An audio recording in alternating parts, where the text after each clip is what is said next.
فتنۃ الخوارج کے بنو حملے میں شہید شہریوں کی تعداد 12 ہو گئی، 32 افراد زخمی، 3 معصوم شہری مسجد میں شہید ہوئے۔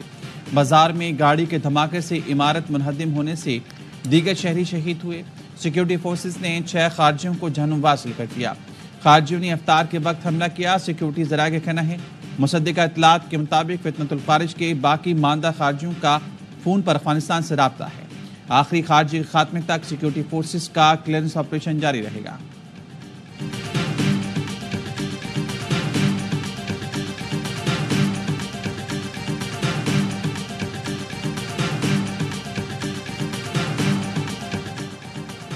صدر مملکت، وزیر اعظم، وزیر داخلہ کی بنوں میں دہشت گرد حملوں کی مذمت، معصوم شہریوں کی جانوں کی ضیاع پر اظہار افسوس۔ وزرائے اعلیٰ خیبر پختونخوا اور بلوچستان نے بھی دہشت گرد حملوں کی مذمت کر دی۔ شہداء کے لواحقین سے دلی ہمدردی اور تعزیت کا اظہار۔ علماء اعظم اور ائمہ کرام کی واقعے کی شدید مذمت۔ کہا رمضان المبارک میں کوئی مسلمان ایسی گھراؤنی حرکت کا سوچ بھی نہیں سکتا۔ آج ادارے بھرپور طور پر ہم ایک ہی کشتی کے سوار ہیں اور انہی کی مہربانی اور کنٹریبیوشن سے ہم یہ مشکل ترین لمحات اور مرحلات ہم نے گزارے ہیں۔ ایک دوسرے کی ٹانگیں نہیں کھینچیں، مل کر پاکستان کی تقدیر اور اس کو بدل۔ پہلی مرتبہ تمام ادارے کشتی میں سوار ہیں۔ 1 سال میں اپوزیشن جھوٹا اسکینڈل بھی نہ لا سکی۔ اتحادیوں کا شکر گزار ہوئے، ایک دوسرے کی ٹانگیں کھینچنے کے بجائے مل کر پاکستان کی تقدیر بدل دیں۔ وزیراعظم شہباز شریف کا حکومت کے 1 سال مکمل ہونے پر خصوصی اجلاس سے خطاب۔ کہا IMF کی شرط تھی $5 ملین کا نقصان پورا کریں۔ میں اور آرمی چیف دوست ملکوں کے پاس گئے، وہاں جانے سے یہ گیپ پورا ہو گیا۔ ترقی اور خوشحالی کے سفر میں تیزی تب آئے گی جب تک خوارج کا خاتمہ نہیں کر لیتے۔ ماضی میں دہشت گردی کا خاتمہ ہوا تھا، اس فتنے نے پھر کیسے سر اٹھایا سب جانتے ہیں۔ دہشت گردی کو دوبارہ کون لے کر آیا؟ اس سے بڑی ملک دشمنی کیا ہو سکتی ہے؟ افواج پاکستان کے جوان ہر روز قربانیاں دے رہے ہیں۔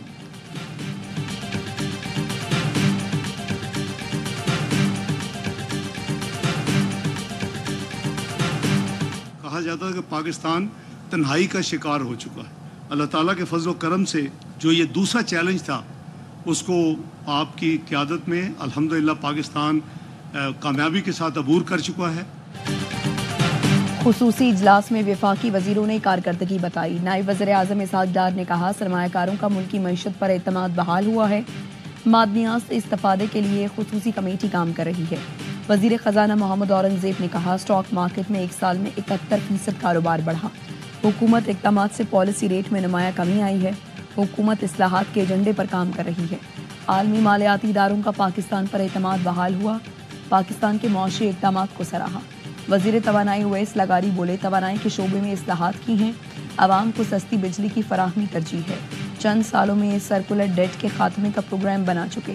وزیر دفاع خواجہ آصف نے کہا حکومتی اقدامات سے تمام اداروں میں ترقی کا سفر جاری ہے، ہر قسم کی دہشت گردی کا مقابلہ کر رہے ہیں۔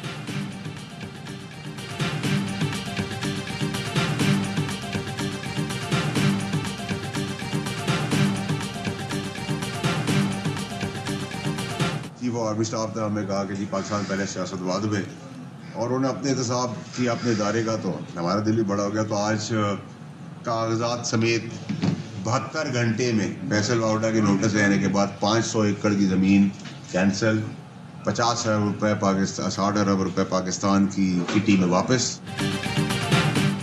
سینیٹر فیصل واوڈا نے پورٹ قاسم کی قیمتی زمین کی بندر بانٹ ناکام بنا دی۔ نوٹس لینے کے 72 گھنٹے میں قومی خزانے میں 60 ارب واپس آ گئے۔ قائمہ کمیٹی اجلاس کے بعد فیصل واوڈا کا کہنا تھا آرمی چیف نے کہا پاکستان پہلے سیاست بعد میں، انہوں نے اپنے ادارے کا پہلے احتساب کیا تو ہمارا دل بھی بڑھا۔ میرے نوٹس لینے کے 72 گھنٹوں میں پورٹ قاسم کی 500 ایکڑ زمین واپس ہو گئی۔ پاکستان کا خزانہ 60 ارب کے نقصان سے بچ گیا۔ 365 کے پیسے لے کر 500 ایکڑ دیا جا رہا تھا۔ 10 کروڑ ایکڑ کی زمین 10 لاکھ ایکڑ دی گئی تھی۔ میں نہ بولتا تو ملک کے 60 ارب چلے جاتے۔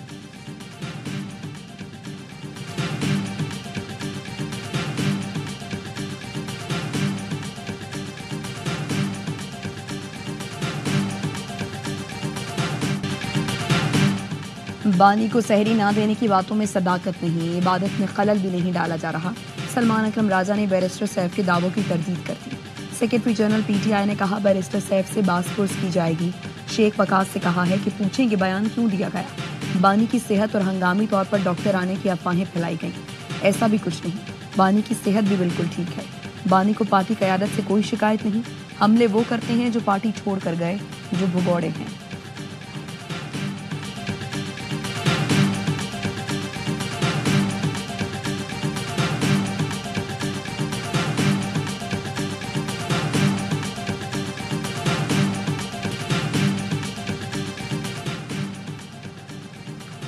وزیر اعلیٰ کے پی علی امین گنڈاپور سے برطانوی ہائی کمشنر جین میریٹ کی ملاقات. برطانوی ڈونر ایجنسیوں کے تعاون سے جاری عوامی فلاح و بہبود کی سرگرمیوں پر گفتگو. علی امین گنڈاپور نے کہا صوبے کو NFC میں زم اضلاع کے شیئرز نہیں مل رہے. پن بجلی کے خالص منافع کی مد میں وفاق کے ذمے صوبے کے 2 کھرب سے زائد روپے واجب الادا ہیں.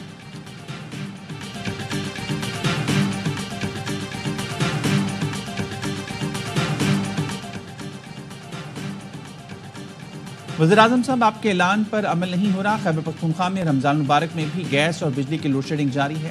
گورنر کے پی فیصل کریم کنڈی کا وزیراعظم شہباز شریف کو خط لکھا, بجلی اور گیس کی لوڈ شیڈنگ کا فوری نوٹس لیں. خیبر پختونخوا وافر مقدار میں بجلی اور قدرتی گیس پیدا کرنے والا صوبہ ہے. ہمارے وسائل سے پیدا بجلی گیس سے ہمارا صوبہ محروم رکھا جا رہا ہے.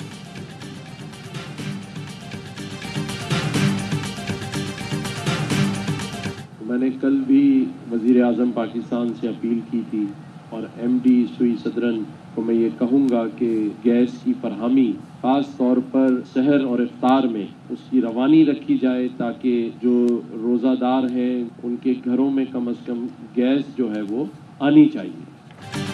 گورنر سندھ کا ایک بار پھر وزیر اعظم سے کراچی میں گیس لوڈ شیڈنگ کے نوٹس دینے کا مطالبہ.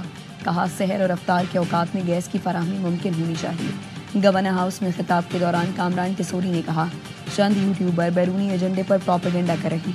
ہم سب کو پاک افواج کو مکمل سپورٹ کرنا ہے. دشمن کو اس کی سازش میں کامیاب نہیں ہونے دیں گے.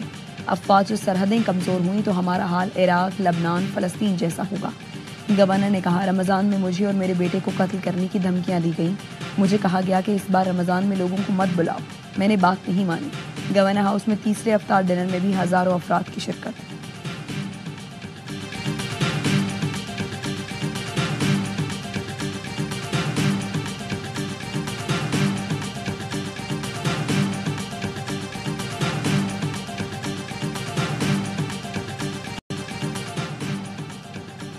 نائب وفاقی وزراء اور وزرائے مملکت اور مشیروں کو قلمدان دینے کے لیے وزیراعظم کی مشاورت مکمل.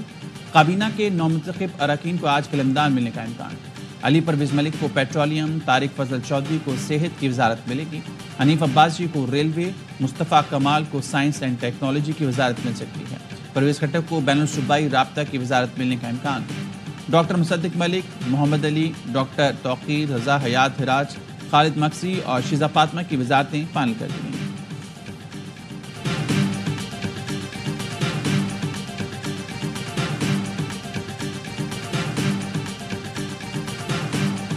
امریکی فوجی امداد بند ہونے کے بعد یوکرین کے صدر کا بڑا یو ٹرن. زیلنسکی نے جنگ بندی مذاکرات پر آمادگی ظاہر کر دی. ایکس پر پیغام دیا ہم میں سے کوئی بھی نہ ختم ہونے والی جنگ نہیں چاہتا. جنگ کے خاتمے اور دیر پا کے لیے صدر ٹرمپ کی مضبوط قیادت میں کام کرنے کے لیے تیار ہوں. پہلے مرحلے میں قیدیوں کی رہائی اور فضائی جنگ بندی پر بات ہو سکتی ہے.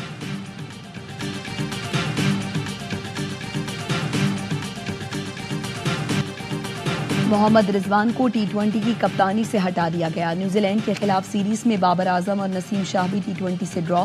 سلمان علی آغا کو مختصر فارمیٹ میں کپتانی سونپ دی گئی.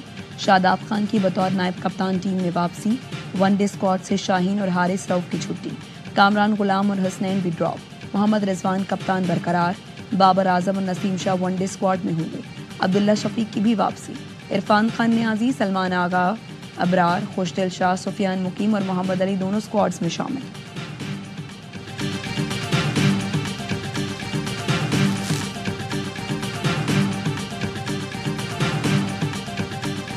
پچھلے 2.5 سال میں ہم نے کوئی 16 کے قریب کوچز بدلے اور کوئی 26 کے قریب سلیکٹرز بدلے. یہ 2.5 سال میں یہ فارمولا دنیا کی کسی بھی ٹیم کے اوپر لگا دو, اس کی حالت ایسی ہی ہوگی. چیمپئنز ٹرافی میں ناکامی قبول کرنے کے باوجود عاقب جاوید ہیڈ کوچ برقرار، کہتے ہیں بطور ہیڈ کوچ چیمپئنز ٹرافی میں ناکامی کی ذمہ داری قبول کرتا ہوں۔ 3 سے 4 ماہ میں کسی بھی چیز کو ٹھیک نہیں کیا جا سکتا۔ 2.5 سال میں کئی کوچز اور سلیکٹرز بدلے، یہ تبدیلیاں کسی بھی ٹیم میں آتی تو اس کا یہی حال ہونا تھا۔ T20 کو ایک نئی سمت میں لے کر جا رہے ہیں۔ رواں سال ایشیا کپ اور T20 ورلڈ کپ ہدف ہے۔ بابر اعظم اور محمد رضوان کے لیے T20 کے دروازے بند نہیں کیے۔ دورہ نیوزی لینڈ میں محمد یوسف بیٹنگ کوچ مقرر۔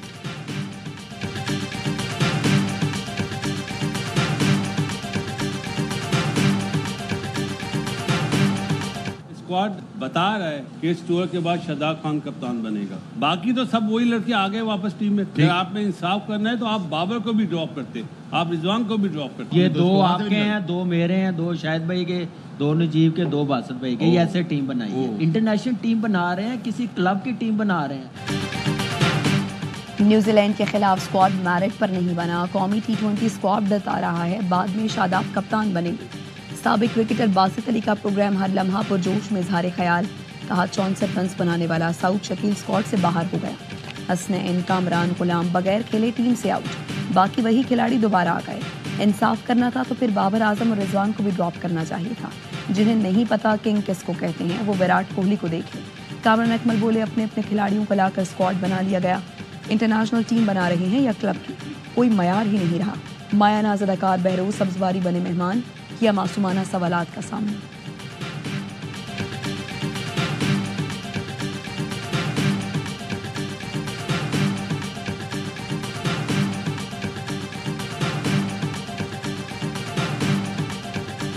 اقتصادی جائزے کے لیے IMF وفد اور وزیر خزانہ محمد اورنگزیب کے درمیان مذاکرات، وزیر خزانہ کی معاشی صورتحال پر بریفنگ۔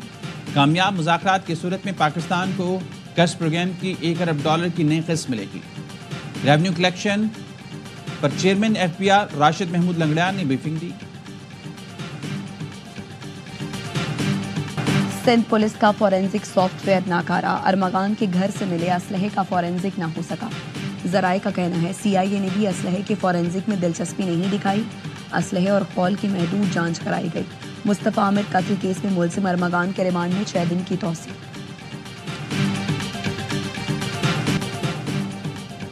کراچی قائدآباد پل کے نیچے ڈکیتی مزاحمت پر فائرنگ سے کیشیئر جاں بحق ڈاکو نے ہائی روف میں سوار کیشیئر سے پیسے چھیننے کے دوران گولی مار دی۔ مقتول عمران کی تدفین کر دی گئی۔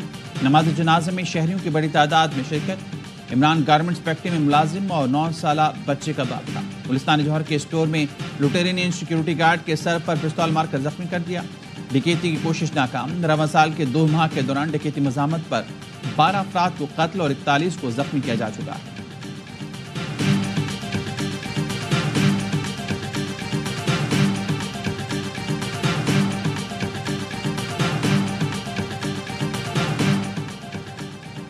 کراچی کے علاقے منگو پیر میں ڈمپر ڈرائیور نے ڈاکو ہلاک کر دیا۔ 7 سے 8 مسلح ملزمان نے ڈمپر کو روکنے کی کوشش کی۔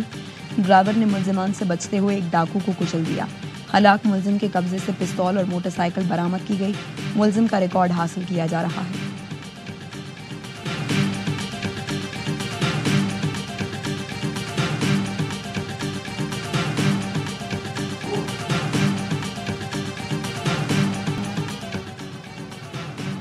غزہ کی صورتحال پر قاہرہ عرب سربراہوں کا ہنگامی اجلاس، شام اور لبنان کی صدور بھی اجلاس میں شریک۔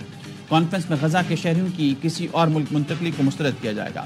فلسطینیوں کو ان کے سرزمین سے بے دخل کرنے کی کسی بھی ممکنہ کوشش کو روکنے کے لیے عرب قیادت میں اتفاق رائے کی کوشش کی جائے گی۔ UN سیکرٹری جنرل انطونیو گوتریس کی بھی خصوصی شرکت۔ امریکی صدر ٹرمپ نے غزہ میں فلسطینیوں کو بے دخل کر کے مصر اور اردن میں بسانے کے حوالے سے منصوبہ پیش کیا تھا۔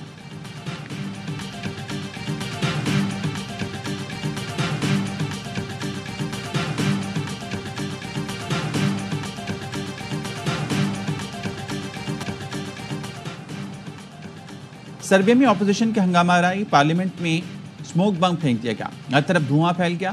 جامعات کے فنڈز بڑھانے کے لیے بلایا گیا اجلاس افراتفری کی نظر ہو گیا۔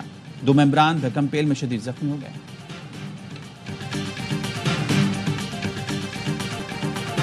اور بالائی علاقوں میں بارش اور برف باری کے بعد موسم سہانا، گلیات میں ہر طرف برف ہی برف، آسمان سے چاندی برسی تو منظر سحر انگیز ہو گیا. مانسہرہ میں بارش اور بالائی علاقوں میں شدید برف باری کا سلسلہ تھم گیا. وادی کاغان کے بلند مقامات اور پہاڑ پر برف سے مکمل سفید ہو گئے. مری میں سیاحوں کے داخلے پر پابندی. 17 میل ٹول پلازا سے مری ایکسپریس وے کو بند کر دیا گیا. گلیات میں شدید برف باری کے باعث تعلیمی ادارے جمعے تک بند ہیں. آزاد کشمیر میں برف باری کے باعث وادی نیلم اور وادی لیپا کا دیگر علاقوں سے رابطہ منقطع ہے. وادی نیلم سمیت 5 اضلاع میں اسکولوں کو چھٹیاں دے دی گئیں. کوئٹہ چمن میں بھی شدید سردی. درجہ حرارت نقطہ انجماد سے نیچے گر گیا.